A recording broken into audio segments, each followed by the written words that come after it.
Hello, this is Pete with PM Performance, and welcome to my garage.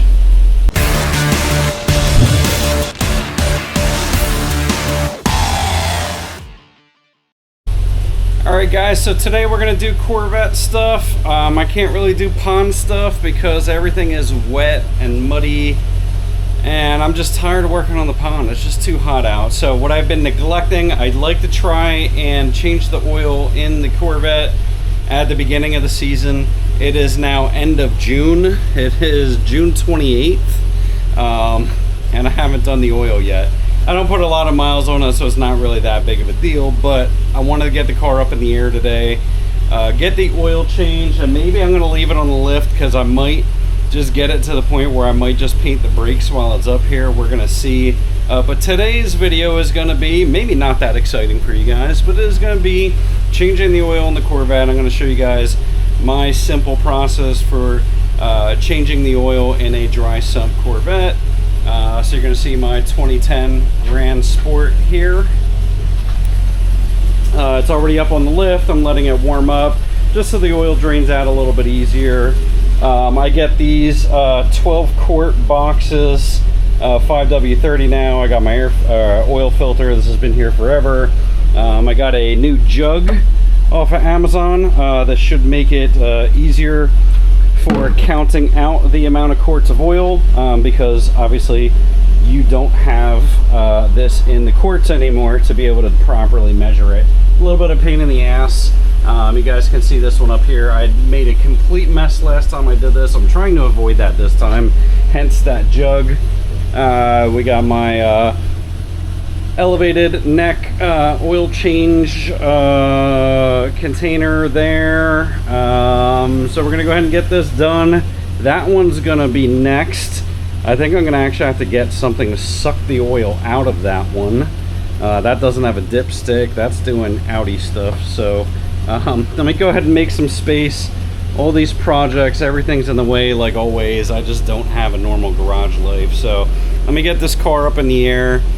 I'm going to charge the battery for a couple minutes in the camera because the battery's ready to die, and we'll come back when we're ready to drain and fill the oil. So we'll be back. Alright, up on the lift she goes, and we'll put the wheel chocks down because I think the wheel chocks are actually in one of my trays. Let me do that now. Even though the car's in gear, it's not going anywhere, but let me show you guys proper safety, just so nobody breaks my balls in the video. So wheels are chalked, car's not going anywhere. That is going up. I did hear all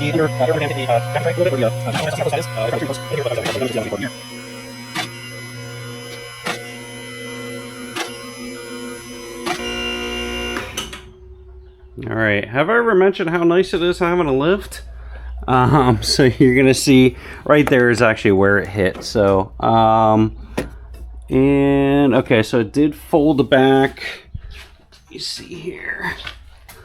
So it did fold back on that. Again, this thing's sacrificial anyway, so I'm not losing any sleep over that.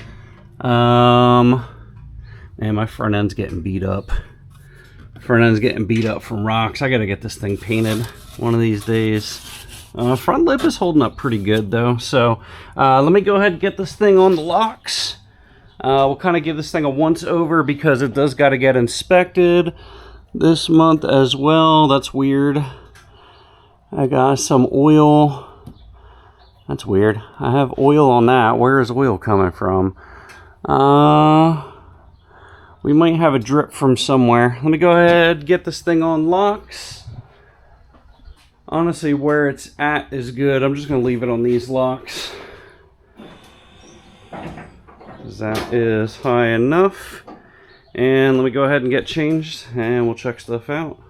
Alright, so I couldn't find any of my typical garage attire, so you guys are going to see the guns out today.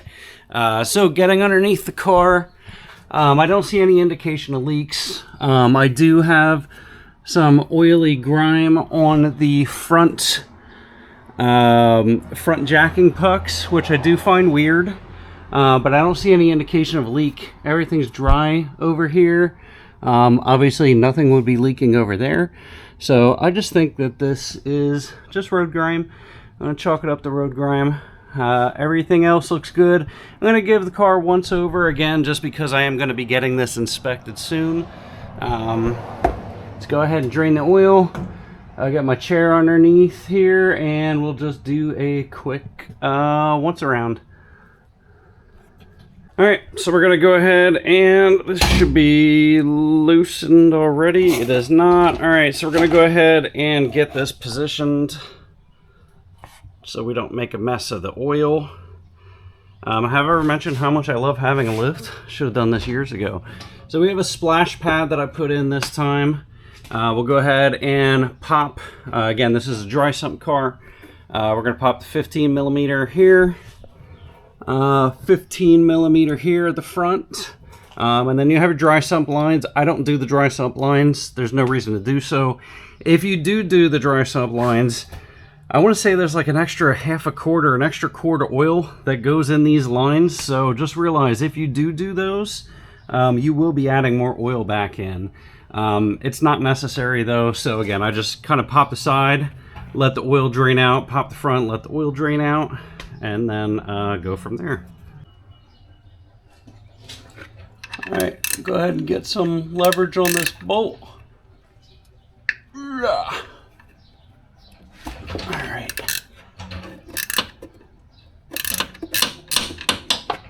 And the intent is to not make a mess. And with having that pad in there means I can easily drop that bolt and not have to worry about losing it. So there we go, first bolt out. We'll let as much go out as possible, and then we'll do the front one and try and get any of that oil that's trapped in the front. So far oil is looking good. I would not expect it to look anything other than good. Again, it's got, you know, I don't know, 2,000, 3,000 miles on it. I don't know. I don't really keep track of miles, but I expect it to look nothing other than how it looks. So we'll let this drain out. Then we'll go to the front and get all the rest of it. Alright, so because I do this so infrequently, I forget which one. I'm assuming most of it's going to come out of the front because not a ton came out of the back. So I just popped the bolt back in for now. Let me go ahead and pop the front. I think I'll have enough space to do both at the same time. But I ain't trying to make too much of a mess here. So I am going to refrain from doing stupid things as much as possible. And let's see if I can get this guy out. And my guess is a whole bunch of oil is going to come out this front one. Sorry, I'm trying to adjust the wheels on this tank. So this thing does not tip. I'm doing this one-handed.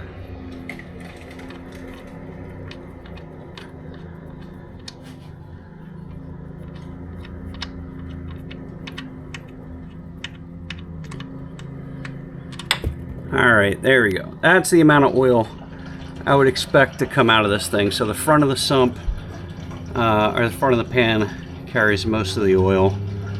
So we will let this drip for a bit. I'll go ahead and remove the back one again.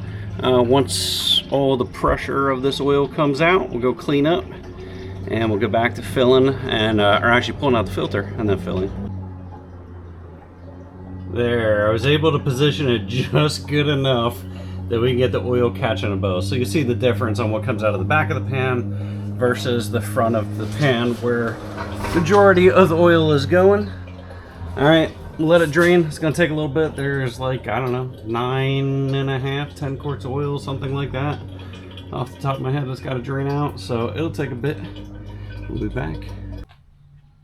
All right, so we got the oil drained. Next thing we're gonna do, obviously get out the oil filter. So on the LS3 cars, at least on the dry sump cars, the oil filter can be a little challenging to get out because it kind of sits in this recess a little bit. I got one of these tools. Got this thing from Harbor Freight. This thing was, I don't know, $6. This thing is worth its weight in gold because the fingers can actually get up inside the cavity and make it easier to twist off the filter. So we'll go ahead and get the filter off. Try not to make a mess. All right. You'll see this should grip onto the filter and allow me to just twist right off. Easy peasy, lemon squeezy. Let's go up with this again to avoid causing a mess.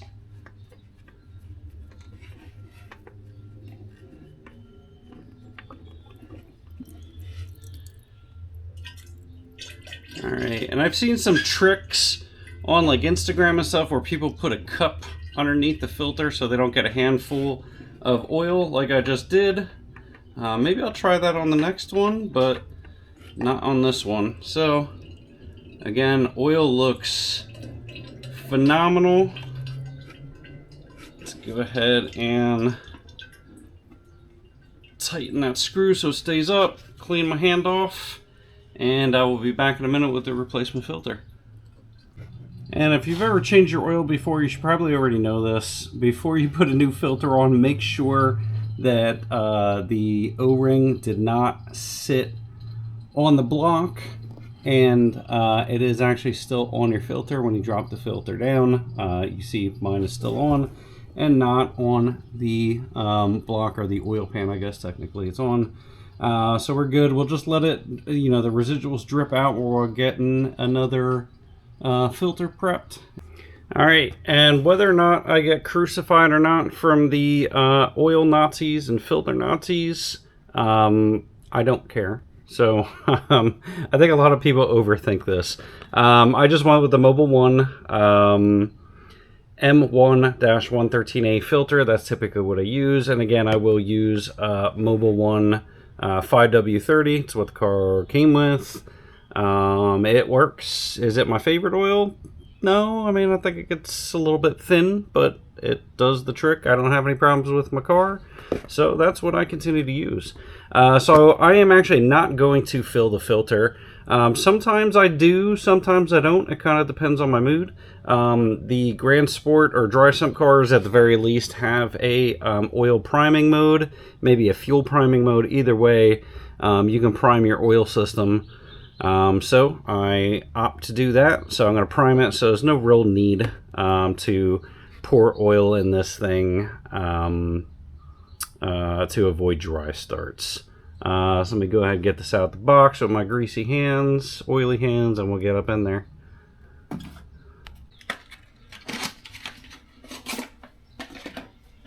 Alright, so the Mobil 1 filters do have a plastic cap on them.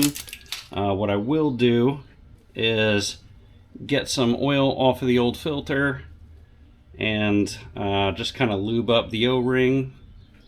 And I'll actually kind of rub those two together like that. Again, make sure your O-ring does not come off of your new filter or your old O-ring does not join to the new filter. So we should still have everything lubed up good enough.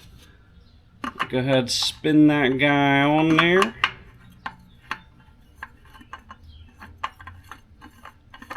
And then we'll just give her a little bit of an ugga chugga with that tool, wherever it is.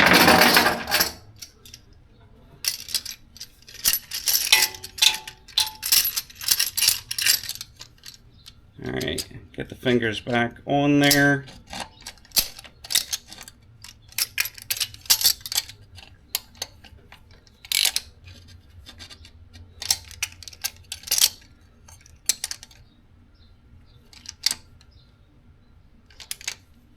Alright, and that's it for the underside of the car. We'll go ahead, button up, let the car down, and we'll fill up the dry sump reservoir and check oil. So before I let down the car to put oil in it, I looked at my brake pads. Let me see if I can get some light in here to show you guys. So I'm going to show you something. If you look at the insides of my rotors, you're going to see it, they're rusted. There's a spot where the pads are not touching. And I actually found out the dealer that did the brakes put the pads on upside down, and I just never fixed them yet because I don't feel like taking the pads out. But if you can see the back sides of those padlets, you're going to see a lip that sticks up right around here on the openings. You're going to see a lip that sticks up. That's how you know the pads are on upside down. They should be flush on that side. And that little lip that sticks up is exactly where the brake pads are missing on the rotor. They're like that on all four corners. So guys, just because you get maintenance done at a GM dealership, do not assume that they're doing your maintenance correctly. Again, I bought the car like this. I did not do these.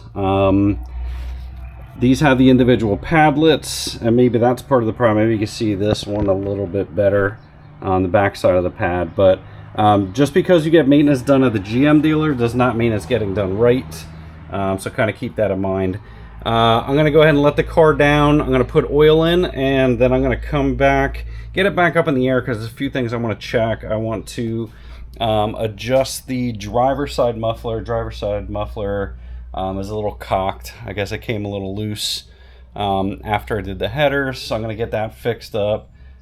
Clean the barrels of the wheels while it's up in the air because these have gotten quite disgusting already with road debris. So I'm going to get these cleaned up while they're up here and figure out what I'm going to do with the brakes. If I just want to paint them while it's up here or just clean them off, I don't know. We'll see, but that's not going to be this video. So let me get the car down, and we'll go to filling up the dry sump reservoir.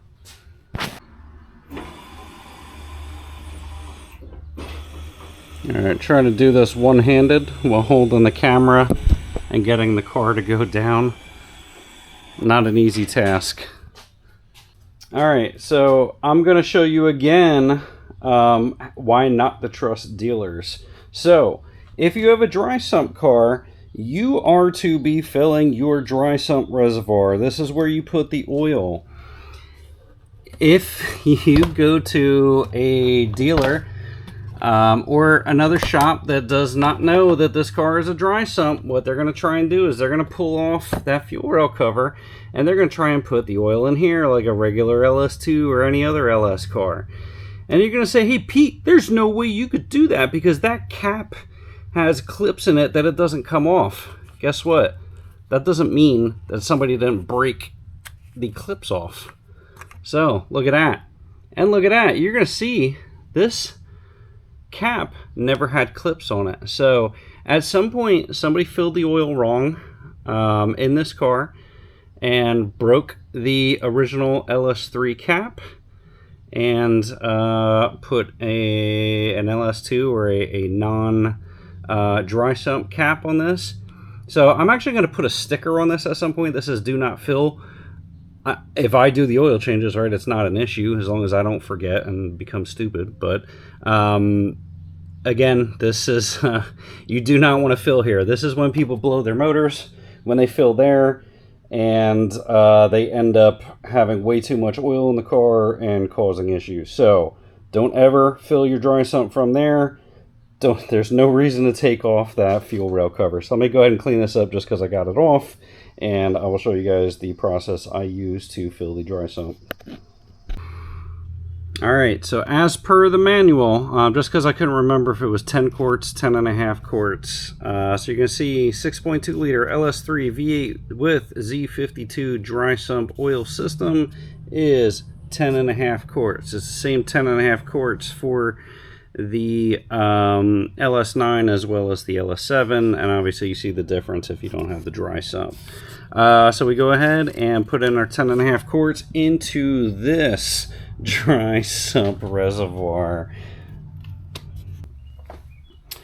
Alright, so we're going to go to my trusty toolbox, and it is the other one. We are going to use my Harbor Freight oil fill, which has a plethora of adapters where it'll snap in and then keep this thing upright so you can pour all your oil in. And there are measurements on this as well, but again, we're going to use that jug over there to fill it with oil to fill this thing so we can keep an accurate count. So we'll go ahead and find the GM adapter. I forget which one it was, but let's go ahead and get this open. I think these were labeled, but let me get all this snapped in and we'll go to filling oil. Alright, so the GM adapter on this thing is the black one. It's going to say GM Ford on it.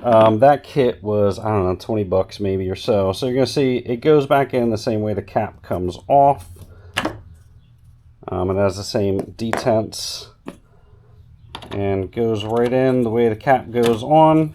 Twists into, should be twisting into place. Unless there's a different GM one. Let me check the other one. I think this is the one I used last time, but this pops out a little easier than I thought it was. So there might be another GM one. Alright, so there is another GM one, but it's a different style. So you're going to see why I got this kit. So the next problem you're going to have here is you're going to try and set this in there. It's going to barely fit in there. It fits in good enough, but because of the hood latch. So they include this nice 45-degree fitting, and then you can kind of use that here as your funnel mechanism, and then kind of go off at an angle and pour in. And that's why I said I can't just use this as my measuring, because I'm just using this to not make a mess and want to use this other contraption to be able to pour it in. Alright, so we know that the car takes 10.5 quarts. That thing is not 10.5 quarts. I think this is 6 quarts, if memory serves me. Looks like it's probably like 5.5. So we're going to fill 5 at a time. I'm going to put 10 quarts in, and then I'm going to let the car run for a little bit, get up the temperature, and then I'm going to check the oil, just because I don't want to put 10.5 in and have there have been some kind of residual oil. So we'll go ahead and get down. I got a little bit of oil left in that one up there. We'll get that down. We'll fill this up, and we'll show you guys the filling process. So here's one of those perfect situations where having an actual workbench or an actual table in this garage would be great, but I don't. So this is why I didn't do a top toolbox, is so I can kind of utilize this as my pseudo table. So you're going to see I don't have a lot of oil left in here. I got an extra quart here, but I don't have a lot of oil left in there, so I'm going to have to kind of manipulate the bag to get it to drip in, and then pop open that second one. Yeah, that's what we're going to do. Alright, so I ended up making a little bit of a mess anyway, just because it's hard to open this and then hold a jug underneath it and keep this from tipping and all that. I kind of screwed up the box last time as well, so lessons were learned. I pulled out the spout and tucked everything back in, so this should be held in place real good for me to just do a quick fill. And I made a mess just for, you know, just barely a quart of oil, maybe about a half a quart. So let me get this cleaned up because it's dripping a little. Alright, so this is totally a mess of a process, but you save so much money by getting it in these 12-quart jugs. So let me see how I can do this without creating a complete mess. Let's see. Alright, so far easier than last time. So we'll get 5 quarts in this guy, go over, pour it in, do another 5 quarts, and like I said, we'll run it, get it up to temperature, and make sure we're jamming. We're going to find out how easily this spout is to manipulate when we're pouring in the oil.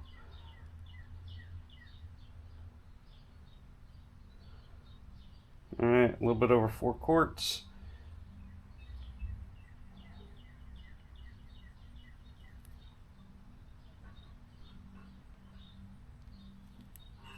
And we are 5. Now we're 5 on the dot. So go ahead and get the top cap on. Try not to spill this shit all over the place. Yeah, we're a little bit under 5, but we'll work it out. When we do the next fill. And we'll go back to the car and fill it up.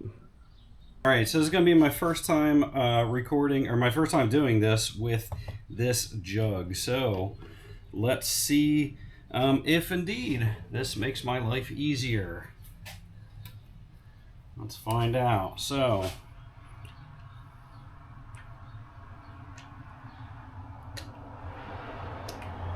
So far, looking good. Obviously, other than the pressure difference in the can, it's going to create some splash, but it's doing what it needs to do. It's pouring at a slow rate, and it's not overfilling this container that's in the dry sump tank, and it is not creating a mess. Thus far, not creating a mess.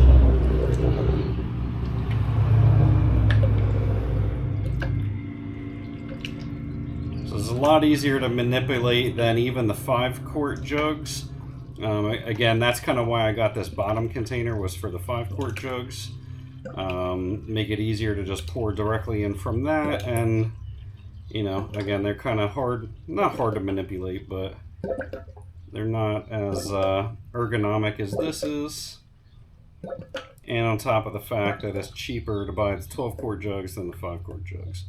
So we got our 5 quarts in there, and we'll go ahead and refill 5 more quarts up on this one. So we got our next 5 quarts, and we'll start pouring in.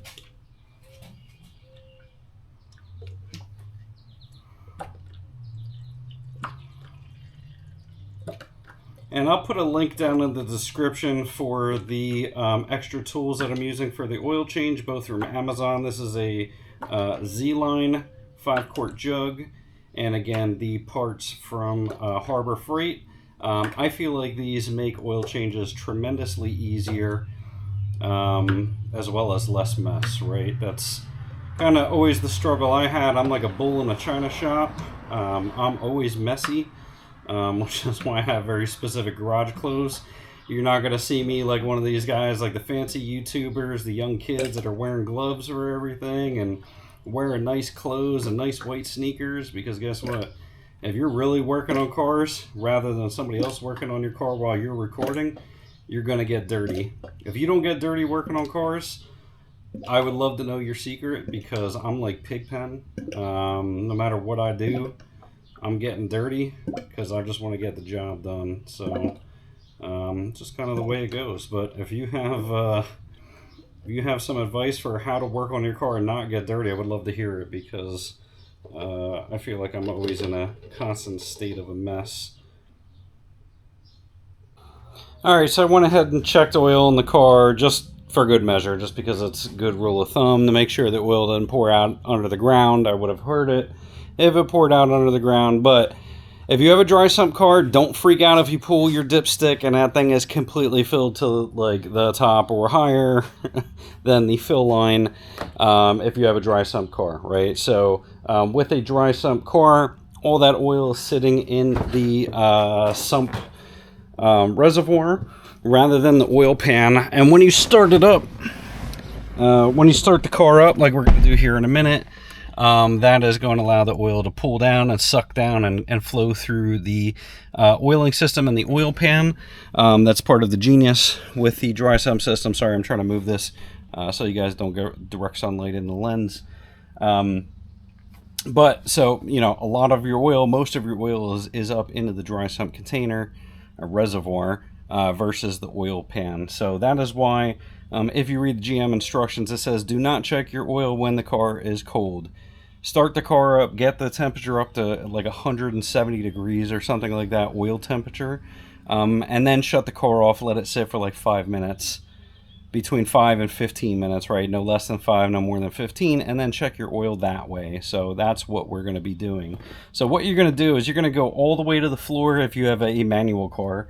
If you have an auto car, I'm assuming you're just going straight to the floor with the accelerator and trying to start it, and you let it pump a couple times.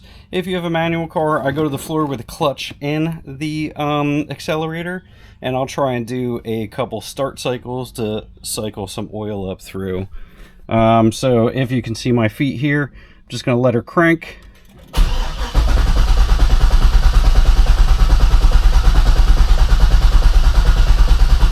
And it's going to keep on trying to crank, and then it'll stop. All right, I consider that well oiled. So we'll go ahead and just start it regularly. and I will let the car run for some period of time. We'll go in the information once she starts up here. Let me pause my music. Got some Silk, I Want to Lick You Up and Down. Old school jam. Alright, so let's get to the oil temperature, 79 degrees. We're going to let it run for a little bit, let it get up to like 170. Then check the oil level after the car shut off for a little bit, and then we'll do the final fill, let the car cool down because I want to get under it, check a couple of things, and I'm not going to do it when it's hot. It is already hot enough outside, and doing it underneath a car that is hot for running for a while is not my jam. That is not my favorite thing to do. So I'll be back in a few minutes. I'm gonna go have 2 shots of espresso and we'll be back. All right, so I'm gonna shut the car off. It's not fully up to temperature, but it's not really that big of a deal. It's 156 degrees. It's close enough. The oil is hot. Looks like we have 42,000 miles on the car now. Color me surprised. I didn't think I had that many on it. God, when did I buy it? Did I have 36,000 miles on it when I bought it, maybe? I don't know. I'm going to set a timer, and we'll come back in 5 minutes. Hey, Siri, set a timer for 5 minutes. Set a timer for 5 minutes. Apparently Siri doesn't work. Okay. 5 minutes, starting now. That's why, because the phone is still connected to the car. All right, so we're going to give it 5 minutes for the oil to cool down. We'll check. We'll add a little bit more if needed, and we'll be donezo. We'll be back in a few, guys. Well, boys, it's nice and toasty in this garage now. That's for damn sure. So let's go ahead and check the oil. Hopefully we are pretty on point.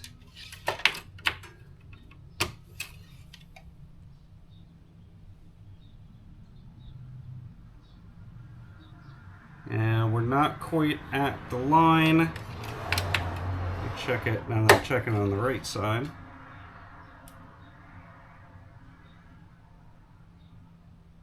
Alright, so yeah, she can use about a half a quart, just like I thought.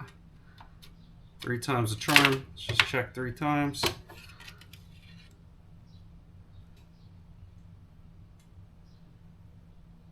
Yeah, so it's a little bit below that first line. I like to get it in the middle. So let's go ahead, put a little bit more oil in her. Alright, so it's about a half a quart-ish in this. Let's see how the angle of the dangle works with this thing.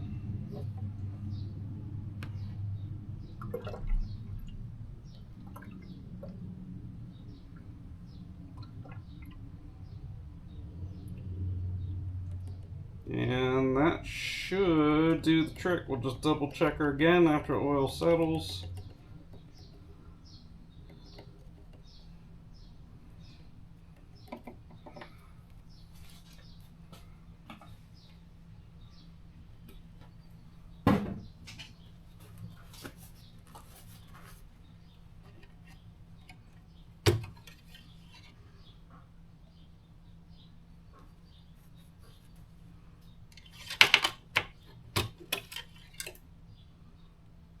And we're almost dead nuts on. We'll give her a little bit more, just between the first line, or the first dot and the second dot. Give it just a little bit more, and I think we're good to go. Yep. Just give her a splash more, and then we're jamming.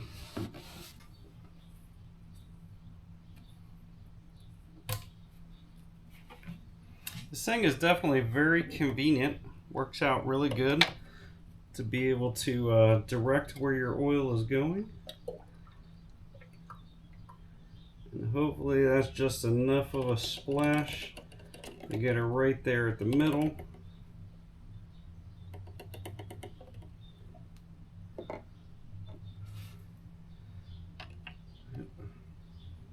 I'm still end up making a mess anyway from all the residual oil.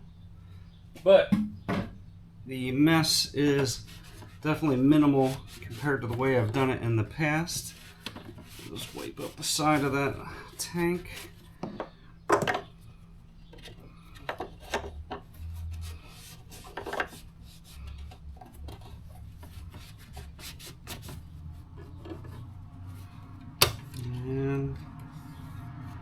over one more.